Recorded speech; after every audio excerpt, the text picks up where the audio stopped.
Bab 746. Nama, Dewa Perang Surgawi kembali ke kota penulis, Liu Yuetian. Plus matikan mengatur ulang. Di mata kebanyakan orang, Triumph Group adalah perusahaan teknologi tinggi yang sangat kuat, dan banyak produknya berada di posisi terdepan di dunia. Presiden Triumph Group dicari oleh banyak orang sebagai mitos bisnis, dan juga menjadi objek bagi banyak pengusaha untuk belajar darinya. Namun, hanya manajemen internal mereka yang tahu bahwa Triumph Group dapat mencapai posisinya saat ini terutama dengan mengandalkan lebih dari apa yang disebut keterampilan bisnis dan visi strategis. Faktanya, sejarah Triumph Group yang sebenarnya tidak seperti kisah inspiratif tentang seorang anak miskin yang mengandalkan kerja keras dan kerja keras lalu melakukan serangan balik. Triumph Group yang sebenarnya telah berdarah-darah selangkah demi selangkah di sepanjang jalan. Pada awalnya, para pendiri Triumph Group bukanlah anak-anak miskin, tetapi beberapa buronan yang melakukan segala macam kejahatan. Mengandalkan cara-cara tak kasat mata yang tak terhitung jumlahnya, kami menyelesaikan akumulasi primitif pertama, dan kemudian secara tidak sengaja menginjak Tuyere. Dengan sedikit keberuntungan, kami memiliki Triumph Group hari ini. Meskipun Triumph Group tidak lagi harus melakukan bisnis-bisnis yang meragukan itu, sifat intinya tidak berubah. Siapapun yang mengancam kepentingan Triumph Group akan mati. Bawahan yang melakukan kesalahan tidak didenda atau dipecat seperti perusahaan biasa. Mereka cacat atau mati. Temukan jalan untukku sekarang juga. Jika kalian tidak dapat menemukan solusi, aku akan memenggal kepala kalian semua sebelum aku dilemparkan ke sungai untuk memberi makan ikan. Li Cheng'en meraung keras. Suasana di seluruh ruang rapat sangat bermartabat, dan semua orang gemetar. Mereka semua tahu bahwa kata-kata Li Cheng'en tidak membuat orang takut. Presiden, saya rasa kita tidak perlu terlalu pesimis. Pada saat ini, seorang eksekutif wanita berdiri dan berkata, meskipun Gambos telah memutus pasokan tembaga mentah kita juga dapat memilih bahan lain untuk menggantikannya. Ledakan. Setelah mendengar tamparan keras di atas meja, Li Cheng'en memarahi, omong kosong macam apa ini? Sebagian besar kinerja produk kita bergantung pada kekhususan tembaga mentah. Jika kita menggunakan bahan lain sebagai gantinya, apa keuntungan produk kita? Seseorang, lempar wanita ini ke penggiling dan potong menjadi saus daging. Li Cheng'en tidak kalah kejamnya dengan presiden. Bakatnya dalam berbisnis sebenarnya sangat umum. Sebagian besar alasan mengapa ia dapat kompeten sebagai manajer umum perusahaan divisi Longxia pada usia kurang dari 40 tahun adalah karena karakternya yang kejam. Sejak ia menjabat, cabang Longxia telah menjadi salah satu yang terbaik dalam semua aspek penilaian. Alasannya adalah bahwa karyawan di sini sangat patuh dan melakukan apapun yang diminta untuk mereka lakukan. Tidak ada yang berani membuat kesalahan. Karena saya membuat kesalahan kecil di sini, konsekuensinya tak tertahankan. Di bawah tekanan yang begitu tinggi, perusahaan tentu saja dapat membuat beberapa prestasi. Presiden Li, dengarkan aku dulu. Eksekutif wanita itu menjadi pucat karena takut dan buru-buru berkata, meskipun bahan lain digunakan untuk menggantikan tembaga mentah, kinerja harus sangat berkurang. Namun selain tembaga mentah, teknologi R&D kami juga merupakan faktor penting. Selain itu, setelah tembaga mentah dimonopoli oleh kami, perusahaan teknologi besar itu menyerah pada penelitian dan pengembangan produk serupa.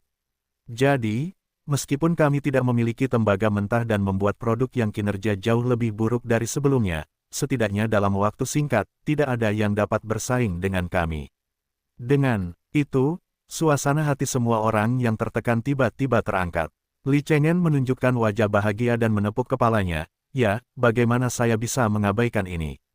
Ini cara yang baik. Ini cara yang baik. Menteri Zhen, Anda telah memberikan kontribusi besar kali ini. Sekarang saya umumkan pengangkatan resmi Anda sebagai wakil presiden dan $300.000 lagi. Li Cheng'en memang kejam dan tidak pernah bersikap lunak terhadap orang yang melakukan kesalahan, tetapi begitu dia merasa senang, dia akan memberikan hadiah yang tidak dapat dibayangkan oleh orang lain. Oleh karena itu, semua karyawan cabang Longxia menganggap Li Cheng'en sebagai sosok seperti dewa, dan bahkan memiliki pemujaan totem yang cacat untuknya. Menteri Zhen, Anda dapat mengatur ini segera. Kami memiliki bahan baku alternatif yang siap pakai di gudang kami. Saya akan memberi Anda waktu 2 hari. Bisakah Anda memulai produksi massal? Eksekutif wanita itu berkata dengan tegas, laporkan kepada presiden, dalam waktu kurang dari 2 hari, bahan baku dan jalur produksi kami sudah siap pakai, artinya, semuanya dapat diganti, dan produksi massal dapat dilakukan sebelum hari gelap besok. Bagus, Li Cheng'en mengangguk, Menteri Lao Zhen yang bertanggung jawab untuk ini. Oh, tidak, Anda seharusnya dipanggil Wakil Presiden Zhen sekarang. Produksi massal akan dimulai besok, barang akan disiapkan lusa, dan peluncuran serta promosi produk akan dilakukan lusa. Baik, Presiden, bagi Li Cheng'en dan yang lainnya, krisis telah teratasi. Namun, mereka tidak akan menyangka bahwa sebuah jaring yang luar biasa telah perlahan terbuka bagi mereka dari sebuah pabrik yang tidak penting. Li Guoshan layak menjadi seorang ahli teknis papan atas. Hanya dalam waktu 2 hari, ia memanfaatkan keunggulan tembaga mentah untuk mengembangkan produk serupa yang lebih unggul dari Triumph Group dalam segala aspek. Pada hari ketiga, produksi massal dimulai. Hari produksi massal juga merupakan hari peluncuran produk baru dan rapat promosi Triumph Group. Harus dikatakan bahwa Triumph Group memang merupakan grup super. Konferensi pers berlangsung sangat meriah. Semua selebritas dari semua lapisan masyarakat hadir untuk berpartisipasi. Ada banyak grup langit wanita di negara besar mereka dan bintang-bintang lokal di Longxia. Untuk sementara waktu, produk ini dengan cepat menjadi berita utama di media besar. Hanya dalam waktu kurang dari 6 jam setelah konferensi pers, mereka telah menerima miliaran pesanan di muka. Saudara Yang, apa yang bisa kita lakukan? Bagaimana kita bisa mengejar ketinggalan ketika Triumph Group membuat kegaduhan yang begitu besar? Zhang Beike sedang terburu-buru dengan surat kabar hari itu. Mereka telah mempersiapkan konferensi pers di bawah kepemimpinan Sempoa Besi selama berhari-hari. Saya pikir Yang Xuan akan memiliki pukulan yang brilian. Hasilnya, Triumph Group rakyat membuat langkah besar, dan tidak ada gelembung di sini. Mari kita bicarakan tentang bagaimana peluncuran produk Anda dan kapan itu dapat diadakan secara resmi. Yang Xuan duduk di kursi dan bertanya tanpa menunda. Sempoa Besi itu menjawab, saudara yang telah memberiku begitu banyak sumber daya. Aku harus mengatakannya di konferensi pers. Baik itu skala atau tamu, itu pasti lebih besar dari Triumph Group. Sekarang semua aspek telah direncanakan dan dapat diadakan kapan saja. Yang Xuan mengangguk dan berkata sambil tersenyum, itu bagus. Konferensi pers akan dijadwalkan besok sore. Hah, tanpa menunggu Sempoa Besi itu berbicara, Zhang Beike di sebelahnya tidak mengerti, tetapi kita sama sekali tidak memiliki produk. Apa yang akan kita publikasikan saat itu? Yang Xuan tersenyum. Apakah kamu pandai membual? Zhang Beike menatap kosong, ini adalah kekuatanku. Apa hubungannya dengan membual? Yang Xuan mengangguk dan tersenyum, itu bagus. Kamu harus menulis pidato tentang promosi produk baru sekarang. Betapa jahatnya dan bagaimana bisa datang, kita harus menekankan bahwa kinerja dan harga kita adalah yang terbaik di dunia. Bagaimanapun, bagaimana melebih-lebihkan dan bagaimana bisa datang. Zhang Beike tampak bingung. Saudara Yang, saya memang ahli dalam menyombongkan diri, tetapi setelah selesai, apa yang harus saya lakukan selanjutnya? Yang Xuan tersenyum tenang, mengeluarkan instrumen elektronik seukuran telapak tangan dari laci, melemparkannya ke atas meja dan berkata sambil tersenyum, setelah meledakkan kekuatan sapi, Anda dapat mengeluarkannya dan menunjukkannya. Apa ini? Yoyo besar. Zhang Beike tampak bingung dan mengambil benda aneh sebesar telapak tangan, pipih dan bulat, dengan kilau metalik. Ketika Sempoa Besi melihat benda itu, dia tertegun, lalu tiba-tiba meraih yoyo besar di tangannya, mengamati dengan saksama beberapa saat, dan berkata dengan heran, saudara Yang, di mana kamu mencurinya? Zhang Beike tidak mengerti, tetapi Sempoa Besi adalah sosok yang pernah mendominasi dunia bisnis dan seorang talenta teknologi tinggi yang lulus dari sebuah universitas. Dia dapat melihat apa artinya ini sekilas. Yang Xuan menempelkan benang hitam di dahinya, curi wall, ini produk kita sendiri. Konferensi pers Triumph Group sangat sukses, dan rencana mereka juga sangat lancar. Meskipun banyak perusahaan telah memperhatikan bahwa ada banyak kesenjangan dalam kinerja produk mereka dibandingkan dengan produk mereka sebelumnya. Tetapi seperti yang dikatakan Zeren, karena mereka memonopoli tembaga mentah dan mereka memiliki teknologi unik untuk produk ini, tidak ada perusahaan yang dapat bersaing dengan mereka bahkan jika kinerja produk berkurang. Produk mereka tetap luar biasa. Markas besar Triumph Group mengeluarkan perintah penghargaan berstandar tertinggi kepada cabang Longxia, dan berjanji bahwa selama mereka menyelesaikan tugas promosi di Longxia, semua orang di perusahaan akan dipromosikan dan dinaikkan jabatannya.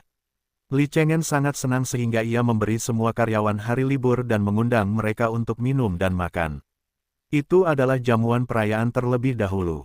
Namun, saat mereka bersenang-senang, sebuah perusahaan kecil lokal yang tidak dikenal tiba-tiba mengadakan konferensi pers produk serupa. Saat itu, Li Cheng'en sedang bersenang-senang dengan bawahannya di klub malam. Ketika mendengar berita itu, ia mengira itu hanya untuk memancing amarah mereka lagi. Namun, kemudian, berita terbaru langsung menyadarkannya. Banyak elit sosial dan selebritas berkumpul di peluncuran produk perusahaan kecil yang tidak dikenal itu.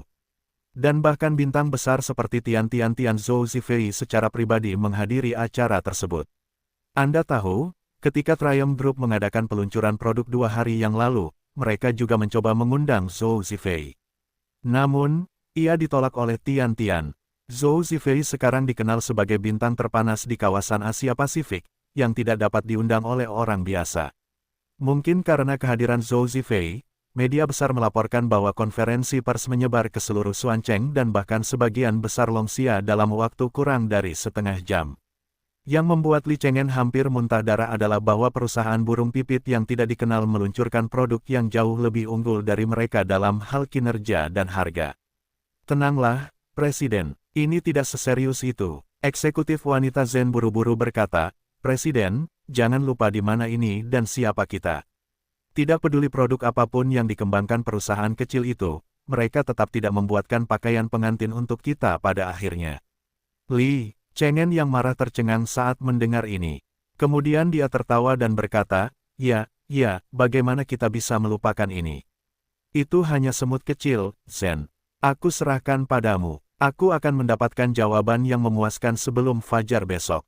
Selain itu, kamu bawa Xiao Zeng bersamamu. Jika mereka berani melanggarnya, aku tidak perlu menjelaskan apa yang harus dilakukan. Eksekutif wanita Zen tampak senang, terima kasih, Presiden. Jika Xiao mengikutiku, aku memiliki kepercayaan 100%. Jika tugas ini tidak dapat diselesaikan, aku bersedia melompat turun. Li Cheng'en mengangguk puas. Aku lega memilikimu. Aku akan memberimu $3 juta. Jika selesai, sisanya milikmu sebagai bonus. Terima kasih, Presiden Cheng'en. Zeren sangat gembira, $3 juta. Bukankah itu sama saja dengan Presiden Zeren yang mengubah caranya untuk memberi dirinya bonus? Jangan terburu-buru mengucapkan terima kasih, Xiao Zeng.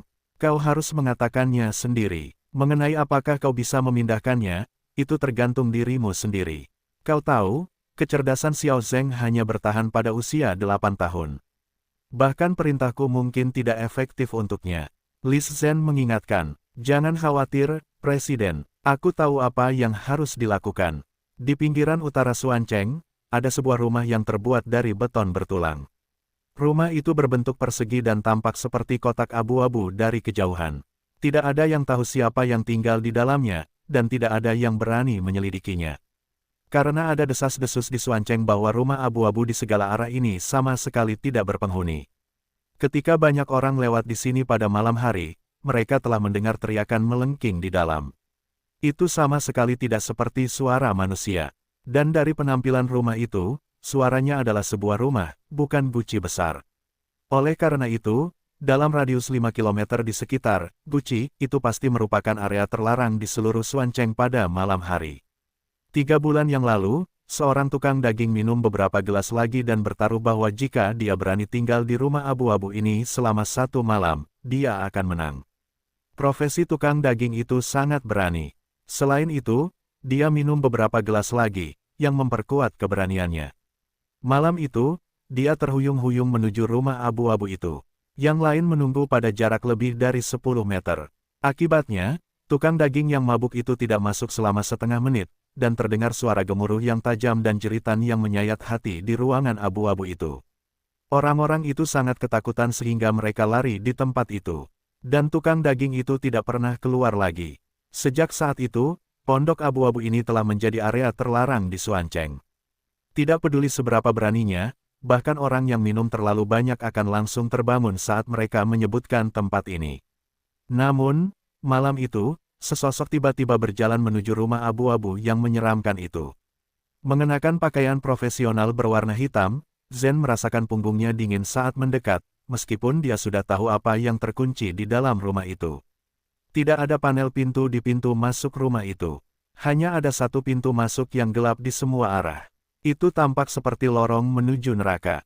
Zen berdiri di pintu dan menarik napas dalam-dalam beberapa kali sebelum dia masuk dengan senter dan keberanian.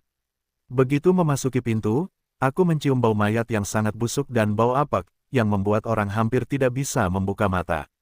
Zen memberanikan diri. Raungan. Tiba-tiba, terdengar raungan binatang buas di belakangnya. Kulit coklat tipis, sesuatu yang tampak seperti alien dalam film fiksi ilmiah tiba-tiba melompat keluar, melingkarkan lengannya di kaki Zen dan berteriak. "Xiao Zeng, ini aku. Kita pernah bertemu. Aku Zen," teriak Zen buru-buru. Setelah mendengar ini, alien itu tiba-tiba berhenti berteriak. Pertama-tama, dia memegang kaki Zen dan mengendusnya seperti anjing pemburu. Kemudian dia perlahan mengangkat kepalanya. "Xiao Zeng, ini aku.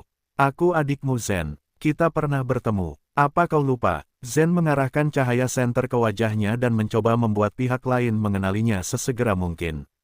Saat ini, dahi Zen dipenuhi keringat dingin, jantungnya berdebar kencang, dan seluruh tubuhnya sedikit gemetar. Karena dia tahu bahwa jika Xiao Zeng tidak mengenali dirinya sendiri, dia tidak akan bisa pergi hidup-hidup hari ini. Monster ini, yang tampak seperti alien dan bernama Xiao Zeng, sebenarnya adalah orang yang sangat normal dan pengawal di sekitar Li Cheng'en. Lebih dari setengah tahun yang lalu, Xiao Zeng pergi ke Haiya di Longxia untuk menangani beberapa hal. Setelah dia kembali, seluruh orang itu perlahan menjadi salah. Pertama-tama, kekuatannya melonjak dengan kecepatan yang luar biasa. Hanya dalam beberapa hari, efektivitas tempurnya setidaknya 50 kali lebih tinggi dari sebelumnya. Kedua, penampilannya mulai berubah, anggota tubuhnya mengering, kulitnya perlahan berubah menjadi coklat, dan bahkan tulang-tulangnya menyusut dalam lingkaran besar, menjadi seperti sekarang. Yang membuat orang takut adalah temperamennya juga telah berubah drastis, menjadi lebih seperti binatang buas. Suatu kali, ia tiba-tiba menjadi gila dan membunuh lebih dari selusin karyawan dalam sekejap. Bahkan Li Cheng'en hampir mati digigit, tetapi Xiao Zeng tampaknya mengenali Li Cheng'en pada saat-saat terakhir, yang memungkinkannya lolos dari bencana. Namun sejak saat itu, Li Cheng'en tidak pernah berani meninggalkannya di sekitar. Sayang sekali membunuhnya, jadi dia membangun rumah beton berkekuatan tinggi di sini dan mengunci Xiao Zeng di tempat ini. Salah satu karakteristik Xiao Zeng adalah dia sangat takut pada sinar matahari. Selama ada sinar matahari, dia akan sangat takut. Jadi dia menyukai rumah yang terlihat seperti guci besar ini. Xiao Zeng mengangkat kepalanya dan menatap Zen dengan matanya yang merah. Keringat dingin Zen mengalir di pipinya. Hidup dan mati tergantung pada apakah Xiao Zeng dapat mengenalinya. "Kakak Zen." Ketika tiga kata ini perlahan keluar dari mulut Xiao Zeng, Zen merasa lega, dan hatinya akhirnya jatuh ke tenggorokannya. "Xiao Zeng, kakak Zen ingin kamu melakukan sesuatu untukku, oke?" Zen lembut, seperti berbicara dengan anak-anak taman kanak-kanak. "Ada apa?" Xiao Zeng menjawab dengan terampil. Zen tersenyum lembut, "Aku diganggu." "Xiao Zeng, apa yang akan kau lakukan?" Raungan. Xiao Zeng, yang tadi sangat pintar, tiba-tiba meraung keras dan menghantam dinding beton yang keras itu dengan sebuah pukulan. Hanya terdengar suara klik, dan ada garis-garis retakan yang rapat pada dinding beton yang kuat itu, seperti jaring laba-laba. Zen terkejut dengan pemandangan ini. Dia tahu kekuatan beton rumah abu-abu ini. Kekuatannya lebih dari 3 kali lipat dari beton biasa. Bahkan jika baja itu dipukul, itu hanya akan meninggalkan bekas yang tidak terlalu kentara. Namun, itu retak oleh Xiao Zengsheng. Sungguh kekuatan yang mengerikan. Setelah terkejut, Zen tiba-tiba merasa sangat senang.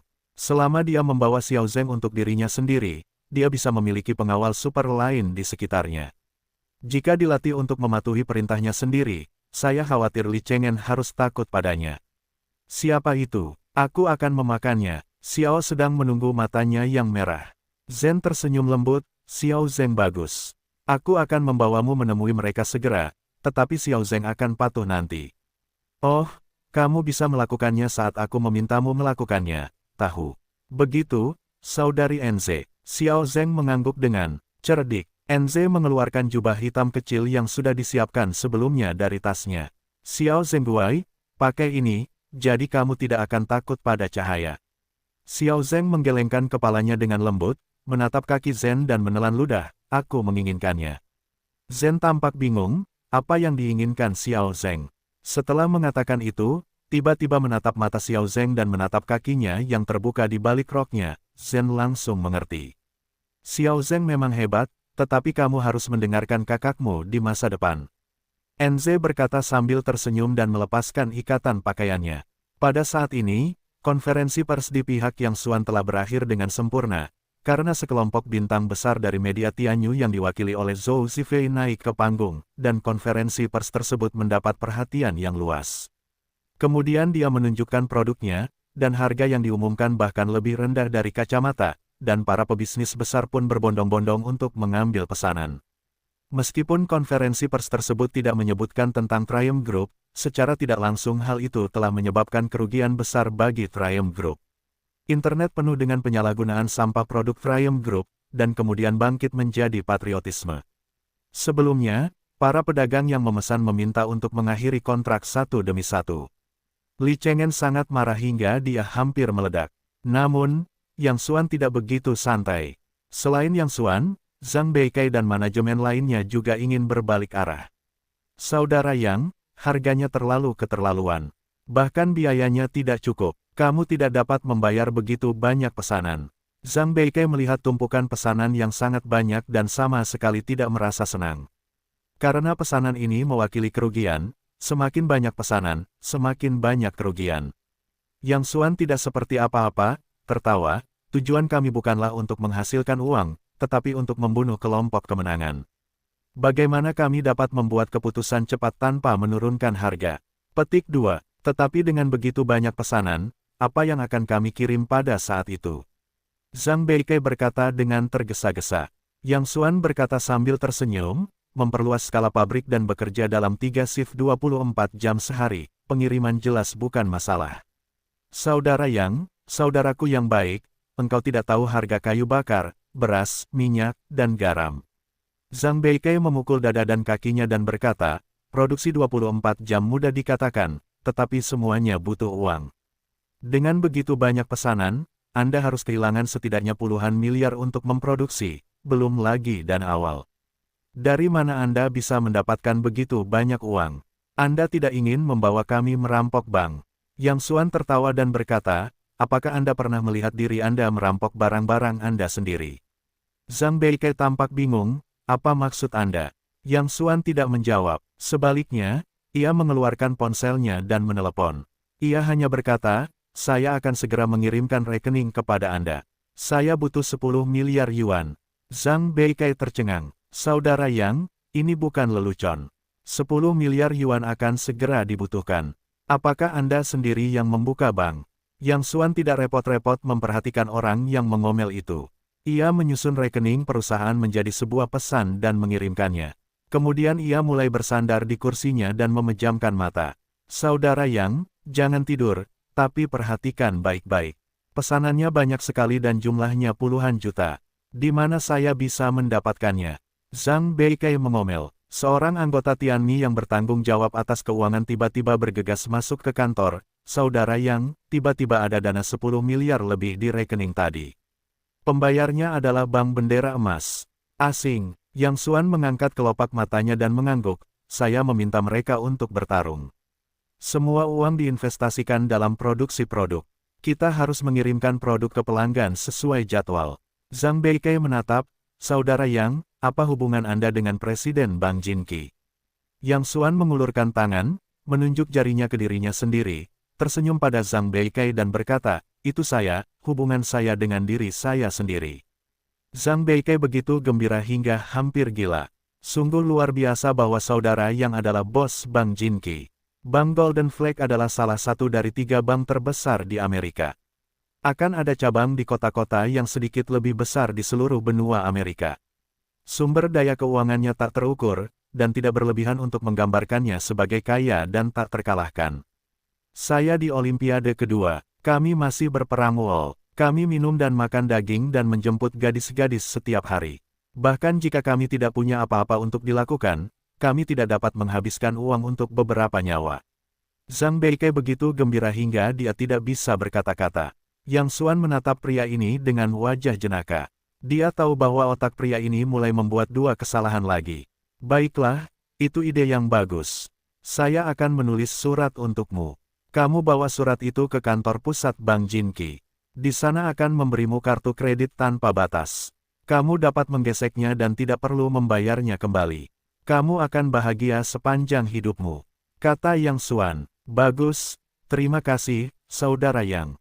Saudara yang hebat. Zhang Beike melompat setinggi 3 kaki. Namun, setelah melompat beberapa saat, tiba-tiba aku teringat sesuatu dan menggaruk kepalaku. Aduh, sepertinya ada yang salah. Bukankah misi kita adalah menyembuhkan masyarakat ini? Kau tidak tahu. Yang Xuan langsung membuang puntung rokoknya. Ingat, keberadaan Tianmi bukan untuk materi. Kita punya misi yang lebih tinggi daripada memiliki materi. Begitu ya, saudara Yang, aku hanya mengatakannya dengan santai. Zhang Beike tampak malu. Yang Xuan selalu menganggap enteng uang. Dia juga berkata secara pribadi bahwa jika anggota Tianmi ingin pergi suatu hari nanti, mereka dapat menerima gaji yang sesuai dengan poin pelatihan mereka. Bahkan poin pelatihan terburuk dari anggota Tianmi sekarang dapat ditukar dengan setidaknya 100 juta gaji. Belum lagi elit seperti Zhang Beike dan kupu-kupu ekor burung. Namun, hingga saat ini, tidak ada satupun anggota Tianmi yang menyebutkan masalah ini, dan mereka acuh tak acuh terhadapnya. Mereka semua adalah orang-orang yang pernah mati sekali. Mereka telah lama acuh tak acuh terhadap hal-hal ini. Sekarang nilai-nilai mereka benar-benar berbeda dari orang-orang biasa. Yang paling mereka pedulikan adalah iman dan misi mereka. Sembuhkan masyarakat ini, karena mereka pernah dipaksa mati oleh masyarakat yang sakit parah ini. Saudara Yang, seorang wanita datang ke pintu. Dia mengaku sebagai anggota kelompok Triumph dan berkata dia ingin bertemu dengan Anda. Seorang pria bergegas ke kantor untuk melapor. Berapa banyak dari mereka? Yang Xuan bertanya dengan samar. 2 orang, selain wanita itu, dengan seorang anak. Anak-anak, Zhang Beike menggaruk kepalanya dan berkata, apa maksudnya mengambil anak? Kakak Yang, apakah dia ingin kau menjadi penerusnya? Minggir, Yang Xuan dengan marah memarahi pria dengan penyakit pemompa otak intermiten itu, dan kemudian berkata kepada pria itu, biarkan mereka naik. Cucu-cucu ini terlalu menghina. Mereka mengirim seorang wanita dan anak ke sini. Itu penghinaan yang disengaja bagi kita. Zhang Beike dengan marah mengajukan diri dan berkata, Kakak Yang, serahkan saja padaku. Aku ingin melihat seperti apa wanita ini. Yang Xuan tersenyum, lalu bangkit dan menyerahkan kursi bosnya dan mengundang Zhang Beike. Tidak masalah, kau duduk di sini. Baiklah, terima kasih, Kakak Yang. Zhang Beike juga tidak sopan. Dia bergegas dan duduk di kursi bos yang luas dan nyaman. Dia berkata dengan ekspresi senang, tetap nyaman menjadi bos. Yang Xuan duduk di sofa di sampingnya. Tak lama kemudian, mengenakan rok profesional, Zhen masuk dengan kepala tegak dan dada membusung, penuh gaya dan aura. Di belakangnya, ada seorang anak yang tingginya mencapai 1,2 meter, tetapi anak itu terbungkus jubahnya dan tidak bisa melihat seperti apa rupanya. Ketika Yang Xuan, yang sedang minum teh dengan santai di sebelahnya, melihat anak itu, dia tiba-tiba tertegun, lalu wajahnya sedikit membeku. Dia sepertinya mencium bau yang tidak asing. Apakah Anda orang yang bertanggung jawab atas perusahaan ini? Meskipun Zhen adalah seorang tamu, dia berbicara dengan dagu terangkat dan tampak merendahkan. Apakah mata Anda tidak bagus? Saya bisa duduk di posisi ini. Menurut Anda, siapa saya?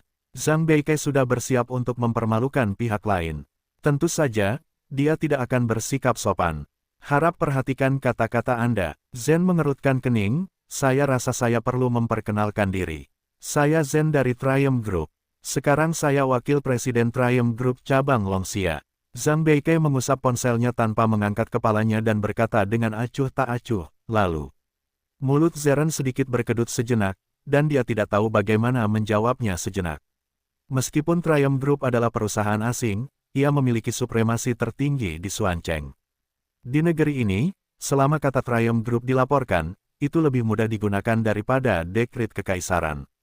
Terlebih lagi, dia masih wakil presiden cabang. Dalam harapannya, setelah dia melaporkan namanya, pihak lain akan gemetar dan hormat dan membiarkannya membunuh. Tetapi pihak lain tiba-tiba menunjukkan sikap ini, yang membuatnya merasa sedikit terkejut. Zhen menarik napas dalam-dalam untuk menjaga suasana hatinya tetap stabil. Saya datang ke sini hari ini terutama untuk berbicara tentang kerjasama dengan perusahaan Anda. Kata Zen. Zhang Beike masih mengusap-usap ponselnya tanpa mengangkat kepalanya dan berkata, bagaimana cara bekerja sama. Sikap pihak lain membuat Zen merasa sangat marah, tetapi dia tetap menahan amarahnya dan berkata, produk perusahaan Anda unik. Grup Triumph kami selalu sangat mementingkan dukungan terhadap usaha kecil. Oleh karena itu, untuk menunjukkan perhatian dan dorongan kami kepada Anda, kami telah memutuskan untuk membeli 80% perusahaan Anda dengan harga $500.000 AS. Ini termasuk paten teknologi itu dan semua jalur produksi pendukungnya, dan kami akan mengirim manajemen untuk mengambil alih manajemen perusahaan Anda pada saat pertama. Anda tidak perlu melakukan apapun di masa mendatang.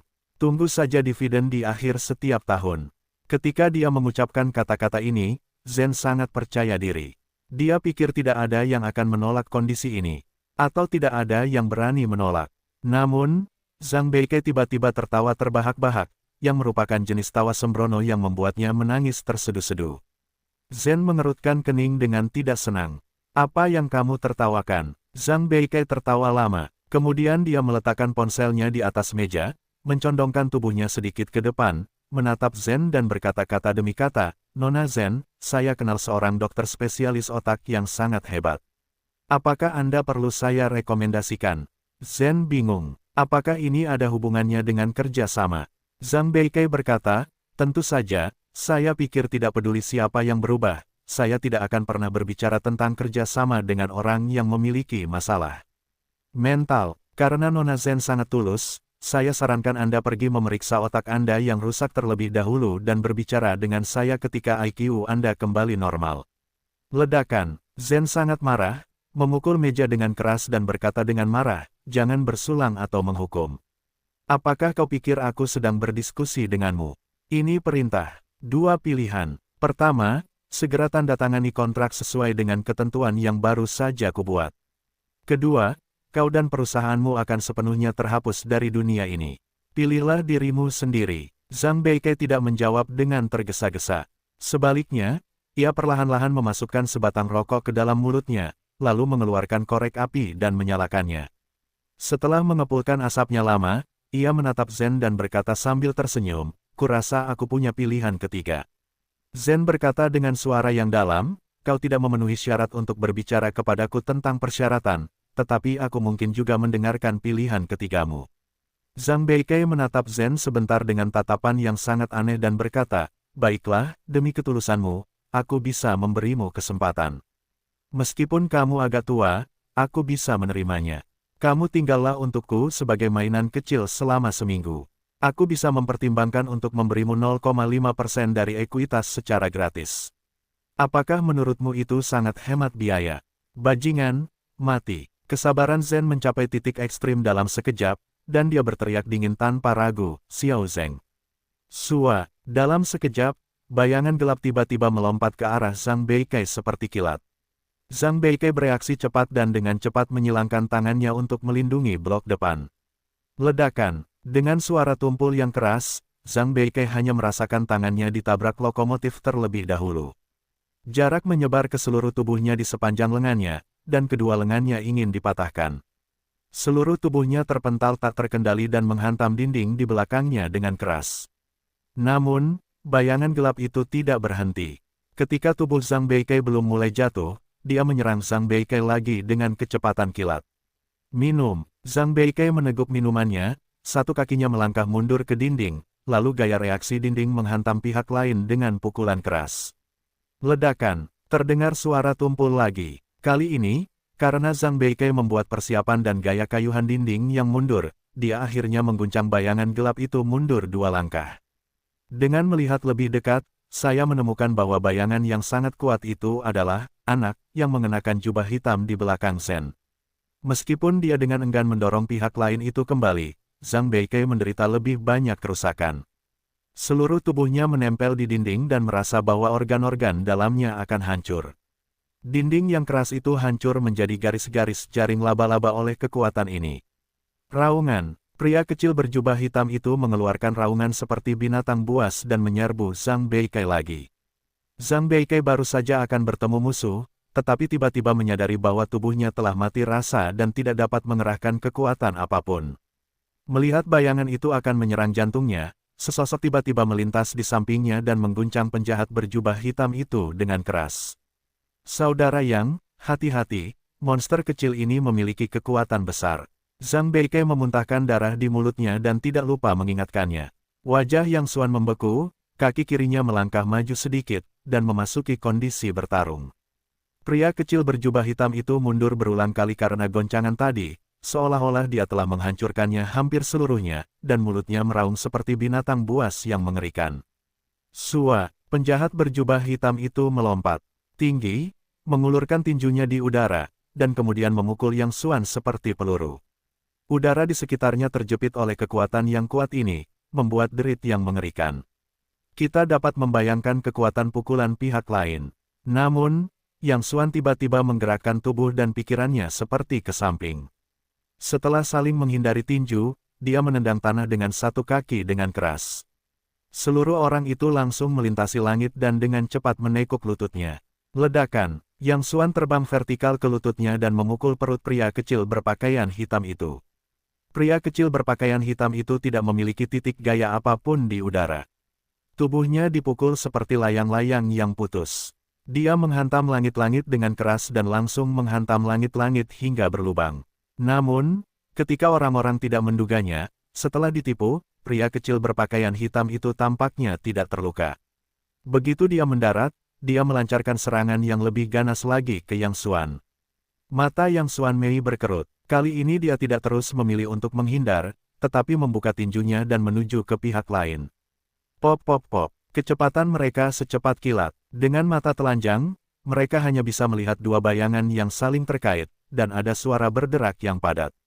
Setelah 5 detik kebuntuan ini, tubuh pria kecil berpakaian hitam itu tiba-tiba jatuh ke belakang dengan keras.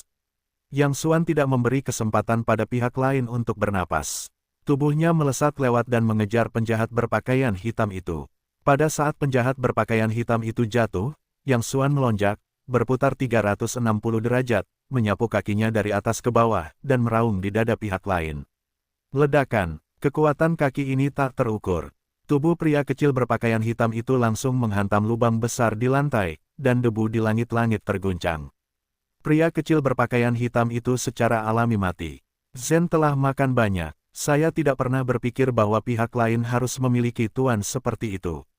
Bahkan Xiao Zeng bukanlah lawan. Dia bereaksi sangat cepat dan membuat pilihan yang sangat tepat pada saat pertama, berbalik dan lari. Namun, bagaimana mungkin Yang Xuan memberinya kesempatan ini dan dengan lembut menendang balok beton yang jatuh dari langit-langit. Dengarkan saja teriakannya, balok beton itu seperti peluru, tepat mengenai bagian belakang lutut Zen, satu kakinya kehilangan kesadaran, dan seluruh tubuhnya jatuh ke tanah. Beberapa anggota Tianmi yang datang mendengar berita itu melangkah maju dan menginjak-injak Zen di tanah. Lepaskan aku wakil presiden kelompok Frame. Kamu telah memakan keberanian macan tutul hati beruang. Apakah kamu tahu berapa banyak masalah yang telah kamu buat? Zen berteriak dengan marah, berbaring di tanah. Kenima, seorang anggota Tianmi mengangkat kakinya dan siap untuk menendang. Tunggu. Yang Xuan mengangkat tangannya dan memberi isyarat kepada beberapa orang untuk melonggarkan keanggunannya. Enze berdiri dari tanah, menunjuk hidung Yang Xuan dan berkata dengan marah, "Aku memperingatkanmu, kamu telah membuat bencana besar, tunggu saja." Klik usap, Yang Xuan mengulurkan tangannya, menarik jari-jari masing-masing dan dengan lembut cemberut ke atas. Jari-jari Enze langsung terpelintir menjadi lengkungan yang sangat menakutkan, dan teriakan sedih keluar dari mulutnya. Bawa orang-orang ke ruang bawah tanah terlebih dahulu, dan saudara-saudara yang berkepentingan akan mengurusnya. Jangan bunuh mereka, tarik napas saja, Yang Xuan berkata dengan lemah. Dapatkan, beberapa saudara Tianmi tampak bersemangat. Meskipun Enze berusia 30-an, dia tetap bersikap baik. Yang Xuan bukanlah perwujudan keadilan. Dia tidak pernah menghindari menggunakan cara apapun untuk memperlakukan musuh.